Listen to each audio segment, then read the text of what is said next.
When I first came here, it was to cover the tsunami, and then very quickly I was thrown into a war situation, recently married, expecting a baby, and I think that of course totally changed the shape of my life. I went from being a very successful, high-flying, high-heeled girl to earning 150 rupees helping my husband in his restaurant, which I got sacked from because I'm not very good. I served tea to people who wanted coffee. But the great thing about being here is that you have to physically produce things, and one of the things about being in the West, being in London, as I went higher up the ladder, I no longer created stuff physically.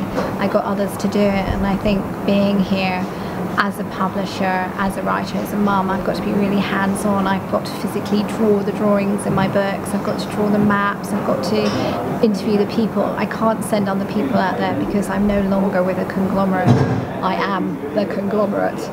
So the only thing I can do is get more children, have more children, hope they grow up fast and get them working for me. But in the meantime, how my experiences living here are ever changing as the city changes. Today we're seeing foreigners come back here. I remember a time when we were surprised even to see a foreigner in the fort. In fact, we're so pleased to see a foreigner in the fort, we stalk them.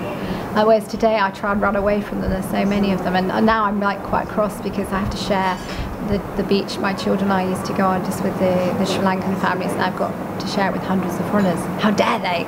I think it was I had to get rid of my whole past life, so that's everything. I mean, I have my friends from when I was 2-3 years old, my university friends, the friends I made through work, but ultimately I had to start again from scratch and make new friends. I had to get rid of my miniskirt and high heels because the Muslim community would have had me stoned to death. I had to learn a whole new series of languages. It's not just learning Sinhalese, it's also learning Tamil, it's learning Arabic. I had to study the Quran.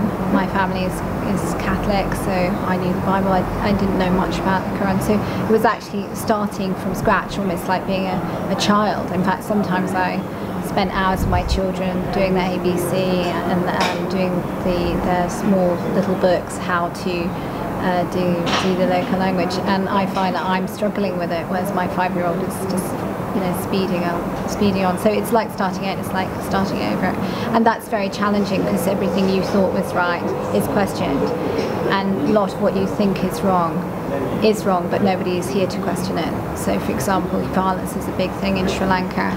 I question it daily, but here it's the family. You don't talk about violence. I think that's appalling. So there are really appalling things I've had to deal with, face on, and equally there are really amazing things. I could not have a publishing house if it wasn't for the grandparents looking after the children. I couldn't be sitting here doing this interview if it wasn't for the family network. So the family network is a very good thing. It's also a very bad thing, and it's not very, tragically, it's not one that looks at itself and is self-critical. So you can look at the good and the bad, but being here, I've had to really change my whole way of looking and my whole way of thinking, but within that I'm still questioning, and hopefully maybe I will produce a positive long-term result for people within the community.